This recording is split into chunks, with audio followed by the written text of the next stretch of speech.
നമസ്കാരം, മലയാളത്തിലേക്ക് സ്വാഗതം. ഇന്ന് സെൻസെക്സും നിഫ്റ്റിയും 2% ഇടിഞ്ഞതോടെ കഴിഞ്ഞ ആഴ്ചകളിലെ കനത്ത നഷ്ടം വീണ്ടും വർദ്ധിച്ചു. സെൻസെക്സ് ഏകദേശം 1636 പോയിന്റ് ഇടിഞ്ഞ് 71948ലും നിഫ്റ്റി 50 488 പോയിന്റ് താഴ്ന്ന് 22331ലുമാണ് വ്യാപാരം അവസാനിപ്പിച്ചത്. ഈ കനത്ത വിറ്റഴിക്കലിലൂടെ BSE ലിസ്റ്റ് ചെയ്തിട്ടുള്ള എല്ലാ കമ്പനികളുടെയും ആകെ മാർക്കറ്റ് ക്യാപ്പിൽ നിന്ന് 9 ലക്ഷം കോടി രൂപയിലധികം തുടച്ചു നീക്കപ്പെട്ടു. ഇതോടെ ആകെ വിപണി മൂലധനം 413 ലക്ഷം കോടി രൂപയായി കുറഞ്ഞു. വിപണിയിലെ അസ്ഥിരത അളക്കുന്ന ഇന്ത്യ വിക്സ് 4%-ലധികം ഉയർന്നതോടെ ഭൂരിഭാഗം മേഖലകളും വിപണിയിലെ ഈ അനിശ്ചിതാവസ്ഥയ്ക്ക് ഇരട്ടിയായി. നിഫ്റ്റി PSU ബാങ്ക് ഏകദേശം 5%, നിഫ്റ്റി പ്രൈവറ്റ് ബാങ്ക് 3.4% ഇടിഞ്ഞു. ഓഹരി വിപണിയിൽ ഏകദേശം 2764 ഓഹരികൾ നഷ്ടം രേഖപ്പെടുത്തിയപ്പോൾ 570 ഓഹരികൾ നേട്ടമുണ്ടാക്കുകയും 77 ഓഹരികളുടെ വിലയിൽ മാറ്റമില്ലാതെ തുടരുകയും ചെയ്തിട്ടുണ്ട്. നിഫ്റ്റിയുടെ ഓപ്ഷൻസ് ആൻഡ് ഫ്യൂച്ചേഴ്സ് കരാറുകളുടെ മന്ത്ലി എക്സ്പയറി ഇന്നായിരുന്നു. നാളെ ശ്രീ മഹാവീർ ജയന്തി പ്രമാണിച്ച് വിപണിക്ക് അവധിയായതിനാലാണ് ഇത് ഇന്നത്തേക്ക് മാറ്റിയത്. നേരത്തെ നേരിയ തോതിൽ തിരിച്ചു കയറിയെങ്കിലും രൂപയുടെ മൂല്യം വീണ്ടും കുത്തനെ ഇടിഞ്ഞത് വലിയ തിരിച്ചടിയായി. ചരിത്രത്തിൽ ആദ്യമായി US ഡോളറിനെതിരെ രൂപയുടെ മൂല്യം 95 കടന്നു.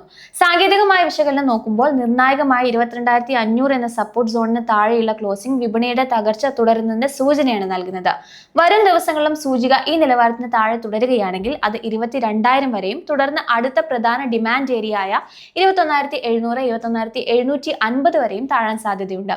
മറുവശത്ത് ഇപ്പോൾ 22,500, 22,600 മേഖല ഒരു താൽക്കാലിക റെസിസ്റ്റൻസ് ആയിട്ട് മാറിയിരിക്കുകയാണ്.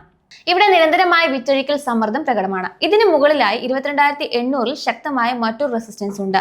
മൊമെന്റം ഇൻഡിക്കേറ്റേഴ്സ് നെഗറ്റീവായി തുടരുന്നത് വിപണിയിലെ തളർച്ചയെ ശരിവെക്കുന്നുണ്ട്. വിപണിയിൽ മൊത്തത്തിൽ ബെയറിഷ് ട്രെൻഡിലാണ് ഉള്ളത്. അതിനാൽ വിപണി ഉയരുമ്പോൾ വിൽക്കുക അഥവാ സെൽ ഓൺ റൈസ് എന്ന തന്ത്രം തന്നെയായിരിക്കും നിക്ഷേപകർക്കിടയിൽ നിലനിൽക്കാൻ സാധ്യത. സൂചിക ശക്തമായ മുന്നേറ്റത്തോടെ പ്രധാന പ്രതിരോധ നിലവാരങ്ങൾ മറികടക്കാത്ത പക്ഷം ഈ സ്ഥിതി തുടർന്നേക്കാം എന്ന് പൊന്മുടിയാർ അഭിപ്രായപ്പെടുന്നു. ബാങ്ക് നിഫ്റ്റി വ്യാപാരത്തിലുടനീളം വ്യക്തമായ നെഗറ്റീവ് ട്രെൻഡാണ് അല്ലെങ്കിൽ നെഗറ്റീവ് ബയാസ് ആണ് നീക്കിയത്. ദിവസം മുഴുവൻ നീണ്ടുനിന്ന വിറ്റഴിക്കൽ സമ്മർദ്ദം കാരണം ഇടിവ് തുടരുകയാണ് ഉണ്ടായത്. സൂചികയിൽ ലോവർ ഹൈ, ലോവർ ലോ എന്നിങ്ങനെയുള്ള ക്രമമായ പാറ്റേൺ രൂപപ്പെട്ടത് വിപണിയിലെ ശക്തമായ തകർച്ചയെയും കാര്യമായ വാങ്ങൽ താല്പര്യമില്ലാത്തതിനെയുമാണ് സൂചിപ്പിക്കുന്നത്. സാങ്കേതികമായി പറഞ്ഞാൽ സൂചിക താഴേക്ക് പതിച്ചത് വരും ദിവസങ്ങളിലും ഘടനാപരമായ ബലഹീനത തുടരുമെന്നതിന്റെ സൂചനയാണ്. താഴെത്തട്ടിൽ 50,200, 50,000 മേഖലയിലാണ് ഇപ്പോൾ അടുത്ത സപ്പോർട്ട് ഉള്ളത്. ഈ നിലവാരത്തിന് താഴേക്ക് പോയാൽ ഇടിവ് വേഗത്തിലാവുകയും 49,700, 49,500 നിലവാരത്തിലേക്ക് സൂചിക എത്തുകയും ചെയ്തേക്കാം. മുകളിലേക്ക് നോക്കുമ്പോൾ 50,700, 51,000 മേഖല ഒരു താൽക്കാലിക റെസിസ്റ്റൻസ് ആയി പ്രവർത്തിക്കാൻ സാധ്യതയുണ്ട്. സൂചിക ഈ നിലവാരത്തിലേക്ക് തിരികെ കയറാൻ ശ്രമിച്ചാലും അവിടെ വീണ്ടും വിറ്റഴിക്കൽ സമ്മർദ്ദം നേരിടാനാണ് സാധ്യത. എന്നാൽ 51,000 മുകളിൽ എത്തിയാൽ മാത്രമേ വിപണി സുസ്ഥിരമാവുകയും 51,400, 51,600 നിലവാരത്തിലേക്ക് ഉയരാനുള്ള വഴി തെളിയുകയും ചെയ്യുള്ളൂ. മൊത്തത്തിൽ വരും ദിവസങ്ങളിൽ വിപണി ഇടിയാൻ തന്നെയാണ് സാധ്യത. സൂചിക 51,000 മുകളിൽ പിടിച്ചു നിൽക്കാത്ത പക്ഷം ഓരോ ഉയർച്ചയിലും വിറ്റഴിക്കൽ സമ്മർദ്ദം തുടരാനാണ് സാധ്യത എന്നും പൊന്മുടിയാർ അഭിപ്രായപ്പെടുന്നു. സെബി രജിസ്ട്രേഡ് അനലിസ്റ്റ് ഹരിപ്രസാദ് പറയുന്നത് കൂടി നോക്കാം.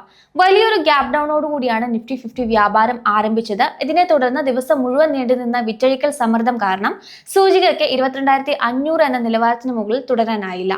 നിലവിൽ കോൾ ഓപ്പൺ ഇൻട്രസ്റ്റ് ഈ മേഖലയിൽ വർദ്ധിച്ചതിനാൽ 22,500 എന്നത് ശക്തമായ പ്രതിരോധമായി മാറിയിരിക്കുകയാണ്. ഇത് വിപണിയിലെ ഹ്രസ്വകാല തകർച്ചയെ ശരിവെക്കുന്നുണ്ട്. ഡൗൺ സൈഡിൽ വ്യാപാരത്തിന്റെ അവസാന ഘട്ടത്തിൽ 22,300 നേരിയ വാങ്ങൽ താല്പര്യം കണ്ടതിനാൽ ഇതൊരു താൽക്കാലിക സപ്പോർട്ടായി മാറിയിട്ടുണ്ട്. എന്നാൽ 22,000 എന്നത് മനഃശാസ്ത്രപരമായി വളരെ നിർണായകമായ സപ്പോർട്ട് മേഖലയാണ്. ഈ നിലവാരങ്ങൾ തകർന്നാൽ ഇടിവ് ഇനിയും തുടർന്നേക്കാം.